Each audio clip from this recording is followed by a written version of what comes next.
पायल, मेरी वॉइस आ रही है आपको? Yes ma'am. हाँ। अ, सारे महीने के जो असाइनमेंट है वो तो मैंने आप लोगों को करवा दिए हैं। आपको किसी मंथ का असाइनमेंट का अगर एक्सप्लेनेशन चाहिए तो आप मुझसे पूछिए, तो मैं आपको बता देती हूँ। और कोर्स भी मैंने आप लोगों के सारे ही करवा दिए हैं। बताइए। असाइनमेंट के कोई भी क्वेश्चन में अगर आपको डाउट आ रहा है तो आप मुझसे पूछ लीजिए, मैं बता देती हूँ आपको। No ma'am, no doubt. नहीं है? ओके। तो मैं ही आप लोगों से क्वेश्चन करती हूँ, आप लोग आंसर करिएगा फिर।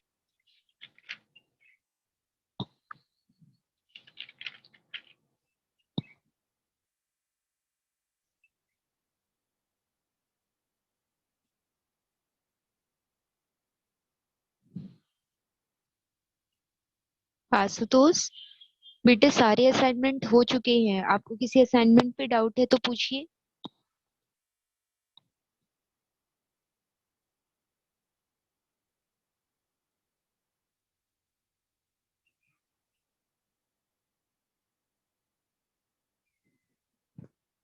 क्योंकि आई थिंक मैंने अगस्त मंथ का भी करा दिया आप लोगों को डाउट सारे। एक बार अगर आप फिर से बोलेंगे तो मैं फिर से करवा दूंगी। बट सारे मंथ के हो चुके हैं जितने आपने मतलब असाइनमेंट है अगस्त के, देन सितंबर के। अगस्त में हमने जो देखा था वो आपका क्या था, जो टर्मरिक वाला था, वो जो क्वेश्चन आया था वो आपके अगस्त मंथ का था। फिर आपके सितंबर मंथ में कल मैंने इसके बारे में कराया, जिसमें आयोनाइजेशन पोटेंशियल, वैलेंसी और एटॉमिक साइज में क्या वेरिएशन देखने को मिलता है उसके बारे में, जो आपका सितंबर मंथ का था। इसके बाद नवंबर मंथ में मैंने आपको जो केमिकल फॉर्मूलाज होते हैं, baking soda, washing soda, plaster of Paris और ब्लीचिंग पाउडर, इन सभी के बारे में आपको बता दिया है। और इसके अलावा जो आपका दिसंबर मंथ था, दिसंबर मंथ में आपको जनरेटर के बारे में पूछा गया था। फर्स्ट क्लास में दिसंबर मंथ का ही आप लोगों को करवाया गया था। और अभी जनवरी का जो आया है आपका सिलेबस, उस पे क्या पूछा गया था, इथेनॉल का जो प्रिपरेशन मेथड वाला फर्स्ट क्वेश्चन का, इथेनॉल का जो था केमिकल इक्वेशन लिखना था। तो सारे मंथ के असाइनमेंट मैंने आपको करवा दिए हैं। अगर किसी मंथ के असाइनमेंट के किसी भी क्वेश्चन में आपको डाउट है तो आप मुझसे पूछ लीजिए। और एक बात, आपको सभी को सारे मंथ के असाइनमेंट मिल चुके हैं, उसके नोट्स जो मैं आपको ग्रुप में भेजती हूँ वो। Yes ma'am. यस सारे, हाँ, ठीक। तो मैम। बोलो। मैम मुझे कोई हाँ पूछना था कि मैम जो साइंस का हम लोग का सिलेबस है, हाँ। वो बोर्ड एग्जाम जो होगा उसमें मतलब हम्म कौन से चैप्टर डिलीटेड है, ऑमिट कौन सा चैप्टर है? ओमिट कोई चैप्टर नहीं है, वहां पे बोला जरूर गया था, बट ओमिट कोई चैप्टर भी नहीं है। सारे के सारे चैप्टर्स आपको पढ़ने हैं, 18 सभी चैप्टर चैप्टर आ पूरा। रहे हैं ना? हाँ, पूरे चैप्टर आएंगे, एक भी चैप्टर ओमिट नहीं है। मैम और टॉपिक्स ओमिट है ना चैप्टर के अंदर के? हाँ, टॉपिक्स आ सकते हैं, जैसे कुछ इंपॉर्टेंट टॉपिक्स होंगे वो आ सकते हैं। तो एक काम करते हैं, देखिए आप लोगों की जो क्लास है, असाइनमेंट आपके पूरे हो गए हैं, क्लासेस आपकी पूरी हो गई हैं, ठीक है। तो एक काम करते हैं, आप सभी, मैं आपको चैप्टर वाइज कुछ टॉपिक्स ग्रुप में सेंड किया करूंगी, और उस टॉपिक को आप लोग पढ़िएगा, ठीक है। और उस टॉपिक से रिलेटेड अगर कोई डाउट आपके पास आएगा, या फिर मैं आपको क्वेश्चन सेंड करती हूँ, आप उन क्वेश्चंस को पढ़िए, और उन क्वेश्चन से रिलेटेड अगर कोई डाउट आपके पास आएगा तो आप मुझे ग्रुप में सेंड कर दीजिएगा कि मैम हमको इस पे डाउट आ रहा है, तो मैं आपको वो डाउट क्लियर कर दूंगी। क्योंकि आई थिंक हमारे सारे के सारे चीजें कंप्लीट हो चुकी हैं, असाइनमेंट का वर्क भी पूरा कंप्लीट हो चुका है। आज मैं फिर से आप लोगों को क्या करूंगी, जनवरी मंथ से जो भी आपका असाइनमेंट है, सारे के सारे असाइनमेंट हर दिन एक एक असाइनमेंट मैं आपको सेंड करूंगी ग्रुप पे। ठीक है, उन सारे असाइनमेंट को देखिएगा, आपको जो भी नोट करना है आप नोट कर सकते हो, उनको पढ़िएगा। और एक बात, इन सभी में एक चीज आपने देखा होगा कि सबसे ज्यादा question in a full assignment जो डील हुए हैं वो किस में हुए हैं, केमिस्ट्री से डील हुए हैं। तो मेरा कहना आपसे ये है कि आप अपने केमिस्ट्री के चैप्टर को सबसे ज्यादा क्या करो, स्ट्रॉन्ग करो। क्योंकि बोर्ड एग्जाम जो होगा उसमें आपके केमिस्ट्री के चैप्टर्स हो सकते हैं ज्यादा है, क्योंकि इसमें हर आप देखोगे ज्यादातर में अगर देखा जाए तो केमिस्ट्री के क्वेश्चन सबसे ज्यादा है, और उसके बाद किनके हैं, तो उसके बाद फिजिक्स के हैं। और सबसे कम क्वेश्चन हमारे किसके डील हुए हैं, बायो के डील हुए हैं। तो आई थिंक मुझे ऐसा लगता है कि आपको अपने 18 चैप्टर में से सबसे पहले जो केमिस्ट्री के बेसिक चैप्टर्स हैं उनको पूरी तरीके से कंप्लीट कर लेना चाहिए, अच्छे तरीके से। और अगर आप रिवाइज कर रहे हैं तो उसको अच्छे से आप रिवाइज कर लीजिए। ठीक है। और उसके बाद फिजिक्स में जो है जनरली आपको देखने को मिला होगा कि इसमें हमको लॉ ऑफ रिफ्लेक्शन का जो चैप्टर है उससे क्वेश्चन पूछा गया है। और कुछ क्वेश्चन आपने देखा होगा कि जो मैग्नेट का है, मतलब जनरेटर और मोटर ये तो कॉमन है, उसको आपको एनी हाउ करना ही करना है। तो उन चीजों को और ज्यादा आप क्या करेंगे, स्ट्रॉन्ग करेंगे तो ज्यादा अच्छा है। और अगर बात करें मिरर के बारे में, तो मिरर पे आपने देखा ज्यादातर न्यूमेरिकल क्वेश्चंस आए हैं। तो सारे के सारे न्यूमेरिकल्स जो आपके प्लेन मिरर और स्फेरिकल सरफेस का जो था, प्लेन सरफेस और स्फेरिकल सरफेस, उन दोनों के जो पीछे के आपके जितने भी न्यूमेरिकल्स हैं उनको ज्यादा से ज्यादा आप सॉल्व करिएगा, क्योंकि उनमें से न्यूमेरिकल से ही क्वेश्चन आए हैं जहां तक मुझे देखने को मिला है। उस हिसाब से मैं आपको बता रही हूँ, थ्योरेटिकली तो उतना ज्यादा क्वेश्चन नहीं पूछा गया है। और बाकी केमिस्ट्री से तो सारे प्रिपरेशन मेथड पूछे गए हैं, केमिकल इक्वेशन पूछा गया है, रीजन पूछा गया है, तो बहुत सारे क्वेश्चन उसमें से आए हुए हैं। और बायोलॉजी में जनरली आपने देखा होगा कि 13 और 9 चैप्टर को कवर कर, आई थिंक 9 नहीं 8 चैप्टर को कवर करते हुए ही क्वेश्चन किया गया है।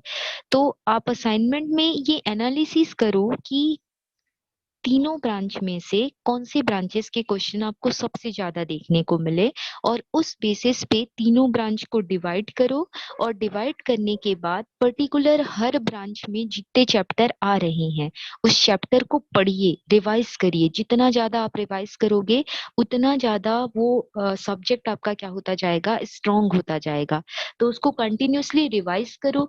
अगर रिवाइज करते हुए आपको कोई डाउट आता है कि नहीं ये चीज मुझे समझ नहीं आ रही है, तब आप मुझसे पूछिए कि मैम हमको ये चीज समझ नहीं आ रही है, तो मैं आपको एक्सप्लेन करूंगी। क्योंकि आई थिंक हमारा पूरा का पूरा असाइनमेंट कंप्लीट हो चुका है। और 6 महीने के असाइनमेंट थे, 6 महीने के असाइनमेंट मैंने आपको सभी बता दिए हैं, इसमें कुछ भी नहीं बचा हमारे पास अब डिस्कस करने के लिए। तो इस वजह से आप अभी मैं ये सोच रही हूँ कि मैं ग्रुप में आप सभी को क्वेश्चन सेंड करूंगी। उन क्वेश्चंस के आंसर्स आप पढ़िए, उसको लिख के देखिए, और अगर उनमें डाउट्स आते हैं तो आप मुझे, और जब आप आंसर लिखेंगे तो उसको आप ग्रुप में भेजिएगा, ताकि मैं उसको चेक करूंगी और बताऊंगी कि आप गलती कहाँ पे कर रहे हो, आपने कहाँ पे ज्यादा लिखा है, कहाँ पे कम लिखा है, कैसे आपको उस क्वेश्चन को डील करना चाहिए था अकॉर्डिंग टू मार्क्स। ठीक है। तो यही सारी चीजें हैं, इसके सिवा तो और कुछ भी नहीं है। पूरे 18 के 18 चैप्टर्स हो चुके हैं। आप पढ़िए और कंप्लीट करिए सारी चीजों को, और कोई डाउट आता है तो हम तो हैं ही। और फिर भी अगर किसी को कोई डाउट है तो आप पूछ सकते हैं। और असाइनमेंट के क्वेश्चन जो है, मैं आज फिर से आपको अगस्त मंथ से अगर बोलूं, या फिर डायरेक्ट जनवरी मंथ से बोलती हूँ। पहले जनवरी का आपको मैं भेजूंगी असाइनमेंट के नोट्स आज की क्लास में, देन कल की क्लास जो होगी उसमें दिसंबर मंथ के, देन वैसे करते हुए मंडे, ट्यूसडे, वेडनेसडे और थर्सडे आपको सारे असाइनमेंट के मैं आपको नोट्स भेजूंगी। ठीक है। उन नोट्स को पढ़िएगा, पढ़ते वक्त अगर कोई डाउट आता है तो बताइएगा। उन नोट्स के साथ साथ मैं आपको कुछ क्वेश्चंस गिव करूंगी, उन क्वेश्चंस को आप क्या करेंगे, सॉल्व करेंगे। ठीक है। और सॉल्व करने के बाद अगर डाउट आता है तो आप मुझसे पूछ लीजिएगा। ठीक है। Yes ma'am. हाँ। तो यस आज मैम। की क्लास में क्या डिस्कस करें, कोई एक आध टॉपिक। हाँ, मैं ही क्वेश्चन पूछती हूँ आप लोगों से, आप ही मुझे बताइएगा। If the angle between both mirror is 45 degree. तो आप आंसर कितना करोगे? अगर दो मिरर को 45 डिग्री के एंगल से आपने क्या किया है, कंबाइन किया है, ठीक है, तो आप उसका आंसर मुझे क्या बताएंगे कि दो मिरर जो आपके बने, उन दो मिरर में से जो भी ऑब्जेक्ट होगा वो ऑब्जेक्ट कितना इमेज बनाएगा, वो चीज आपको बतानी है यहाँ पे। तो बताइए आप उसको कैसे डील करोगे। जैसे ये आपके टॉपिक का नहीं है, मैंने सिर्फ एक पेज लिया है, ठीक है, ये सिर्फ एक पेज है। मैं आपसे ये बोल रही हूँ कि 45 डिग्री का आपके पास क्या है, दो मिरर को आपने अरेंज किया है 45 डिग्री के फॉर्म पे, ठीक है। तो how many images are formed, आपसे मैं इमेजेस के बारे में पूछ रही हूँ, तो आप कितना इमेज आएगा बताइए कैलकुलेट करके। इसका फॉर्मूला होता है, क्या फॉर्मूला होता है वो बताओ मुझे।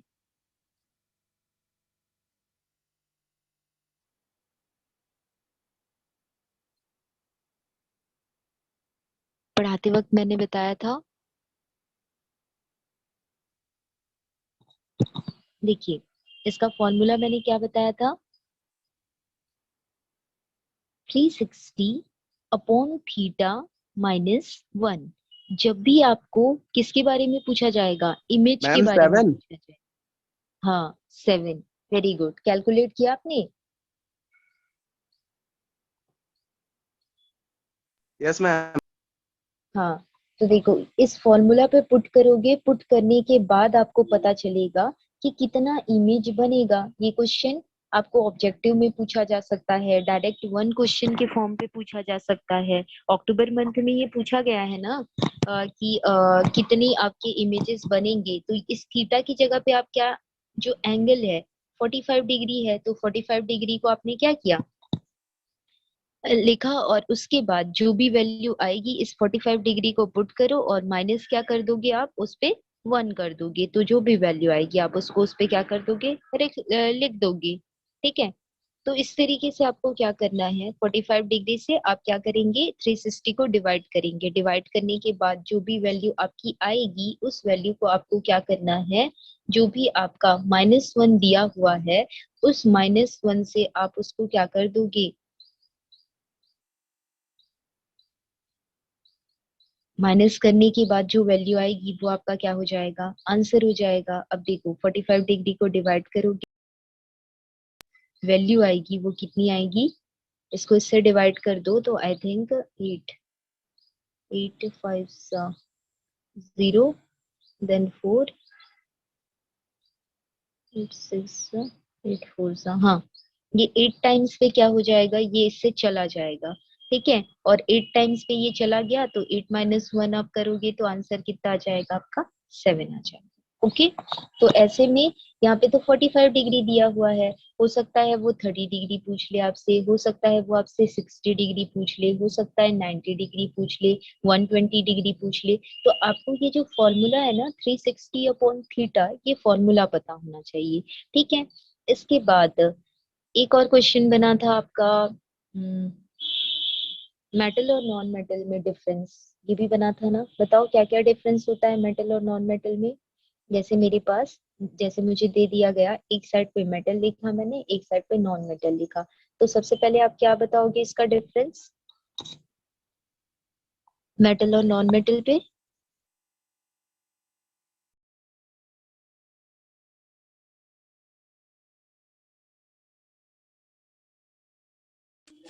Ma'am, metal are good conductor of heat or electricity.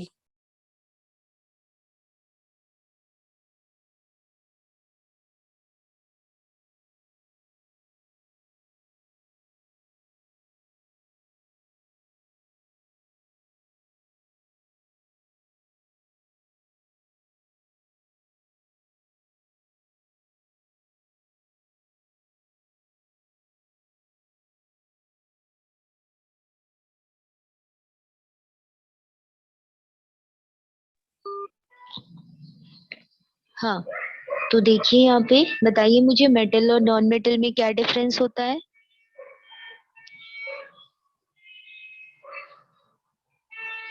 बताइए कोई भी एक आठ मेटल डिफरेंस तो आपको। इलेक्ट्रिसिटी का गुड हाँ कंडक्टर है। प्रोड्यूस। हाँ ये good Metal is conductor shiny है। and हाँ बोलो, ये गुड कंडक्टर है, और उसके वेरी पास गुड। लश्चर प्रॉपर्टीज है। हाँ ये बैड कंडक्टर हो जाएगा दे जो हैव नॉन लश्चर मेटल है। प्रॉपर्टीज। हाँ हैव लश्यर प्रॉपर्टीज, ओके। और ये नॉन लश्यूरियस हो जाएगा, ओके। और क्या डिफरेंस होता है, the metal ये is कैसे। electropositive. मैम ये हाँ शाइनी रहता है। हाँ, इलेक्ट्रोपॉजिटिव इन नेचर और इलेक्ट्रोनेगेटिव। हाँ लश्यर में हमने साइनी रहता है वो ले लिया। और क्या रहता है, मैलिएबल रहता है, ये आसानी से क्या हो जाता है, मेल्ट हो जाता है। तो ये नॉन मेटल क्या हो जाएगा, नॉन मैलिएबल रहता है। ये कैसा रहता है, डक्टाइल रहता है, ठीक है, इसको खींचा जा सकता है। और जो नॉन मेटल होता है वो कैसा होता है, नॉन डक्टाइल होता है, ठीक है। ये ऐसी प्रॉपर्टीज आप ले सकते हो। और ये फिजिकल स्टेट इसका क्या होता है, मेनली सॉलिड स्टेट। और जो नॉन मेटल होता है वो solid, liquid, gases, three state में क्या कर सकता है, एग्जिस्ट कर सकता है, ठीक है। ऐसे बहुत सारे होते हैं। आपको या तो कोई 5 पूछा जाएगा, कोई 3 पूछा जाएगा, या तो 4 पूछा जाएगा। तो ऐसे नॉर्मल बातें हैं, ये आपको पता होनी चाहिए। हमारे सारे के सारे असाइनमेंट हो चुके हैं, इस वजह से मैं आपको ये सारी बातें बता रही हूँ।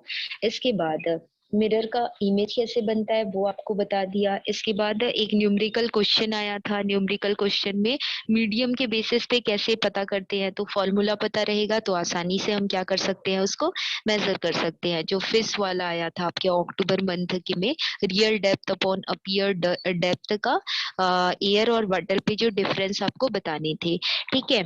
उसके बाद ओर्स, मिनरल्स, स्लैग, फ्लक्स सबको डिफाइन करना था। ओर्स जो कि अर्थ क्रस्ट से हमको अवेलेबल होता है, और बोला जाए थ्रू अ माइनिंग प्रोसेस हम उसको लेते हैं। इसके बाद नेक्स्ट आपका क्या था, मिनरल था। मिनरल भी हमको अर्थ क्रस्ट से अवेलेबल होता है, और इसमें कुछ इनऑर्गेनिक सॉलिड मटेरियल क्या होते हैं, प्रेजेंट होते हैं। स्लैग जो था हमारा, ये एक तरीके की इम्प्योरिटी को रिमूव करने का काम करता है, किसी भी बोला जाए, या इम्प्योरिटी होती है, ये जो स्लैग होती है वो फ्लक्स जो होता है वो इम्प्योरिटी को रिमूव करने का काम करता है किसी भी केमिकल ऑब्जेक्ट से। उसके बाद नेक्स्ट आपका आयरन का हमारा एक्सट्रैक्शन का प्रोसेस पूछा गया था, वो भी हमने आपको बता दिया था, ठीक है। तो कल की क्लास से मैं आपको वही करूंगी कि मैं आपको क्वेश्चन सेंड करूंगी, और क्वेश्चन सेंड करने के बाद आप उसको सॉल्व करके मुझे सेंड करेंगे, ठीक है। और आज फिर से मैं आपको बता रही हूँ कि मैं असाइनमेंट के क्वेश्चंस के आंसर्स आपको भेजूंगी। आप चाहे तो उसको नोट करिए, उसको लिखा कैसे जाता है, ड्रॉ आपको कैसे बनाना है। आपने देखा होगा मैंने एक भी ड्रॉ के लिए पेंसिल का यूज नहीं किया है। तो मेरा मानना ये है कि आप जितना रफली ड्रॉ बनाते हैं आपका ड्रॉ उतना ही जल्दी बन जाता है। आपको नेमिंग से मतलब है, आपका ड्रॉ कितना सुंदर होगा या कितना खराब होगा उससे कोई मतलब नहीं है।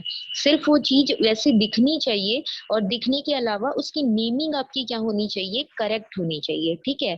तो इतने में आपको फुल मार्क्स मिल जाएंगे। तो आप अगर ड्रॉ प्रैक्टिस करते हैं तो उसको बहुत सुंदर बनाना है, मुझे ऐसा नहीं। आप उस ड्रॉ को रफली भी अगर प्रैक्टिस करते हो तो उसकी नेमिंग को आप प्रैक्टिस करो, बार बार प्रैक्टिस करो कि उसकी नेमिंग पे कहीं आप कोई पॉइंट तो नहीं छोड़ रहे हो, ठीक है। और बायो में ज्यादातर आप चाहे तो ड्रॉ ही ज्यादातर आप बनाए तो सही है। और रिप्रोडक्शन चैप्टर्स पे जो क्वेश्चन है उसको काफी अच्छे से इन बायोलॉजी आप उसको सॉल्व करिए रिप्रोडक्शन चैप्टर के। और एक आपका हो जाता है कौन सा चैप्टर, डाइजेशन चैप्टर पे जो हार्ट का बताया गया है, वीन्स और आर्टरी में डिफरेंस, हार्ट के बारे में जो बताया जा रहा है, उनको आप ज्यादा से ज्यादा प्रैक्टिस करिए, जो क्वेश्चंस हैं उनको प्रैक्टिस करिएगा। और इन बायोलॉजी और कोई चैप्टर हो तो हेरिडिटी चैप्टर, हेरिडिटी चैप्टर में बैक क्वेश्चन तो बहुत ही कम आता है, मैंने आज तक नहीं देखा है कि हेरिडिटी चैप्टर से बैक क्वेश्चन आए। हेरिडिटी चैप्टर में inside portion of the book, जो आपके चैप्टर का इनसाइड पोर्शन होता है ना, वहां से आता है। वहां पे मुझे अच्छे से याद तो नहीं है, लेकिन फिनोटाइप जीनोटाइप बोल के डिफाइन दिया हुआ है, तो उसको डिफाइन को पढ़िएगा, वो इम्पोर्टेंट है। वो आपको एज अ क्वेश्चन पूछा जा सकता है, जो फिनोटाइप और जीनोटाइप होता है। ऑफस्प्रिंग से कोई नया सॉरी पेरेंट्स से कोई नया ऑफस्प्रिंग जनरेट होता है, तो उसमें जीन के बेसिस पे कैसे होता है और कैरेक्टर के बेसिस पे कैसे होता है, वो चीज बताई गई है। ठीक है, तो वो चैप्टर्स आप अच्छे से पढ़िएगा। ये 3 chapter I think sorry important लगते हैं मुझे। और बाकी फिजिक्स का तो मैंने बता दिया आपको, मैग्नेट के चैप्टर को। और जो आपका प्लेन सरफेस और स्फेरिकल सरफेस है उसको ज्यादा से ज्यादा पढ़िए। न्यूमेरिकल जितने ज्यादा आप सॉल्व करेंगे उतना अच्छा है। इन अ करंट चैप्टर उसमें आपको पैरेलल और सीरीज कॉम्बिनेशन जो दिया हुआ है उस पे ज्यादा ध्यान देना है। उससे रिलेटेड अगर कोई क्वेश्चन आपको मिलता है करंट चैप्टर पे तो वो आपको करना है।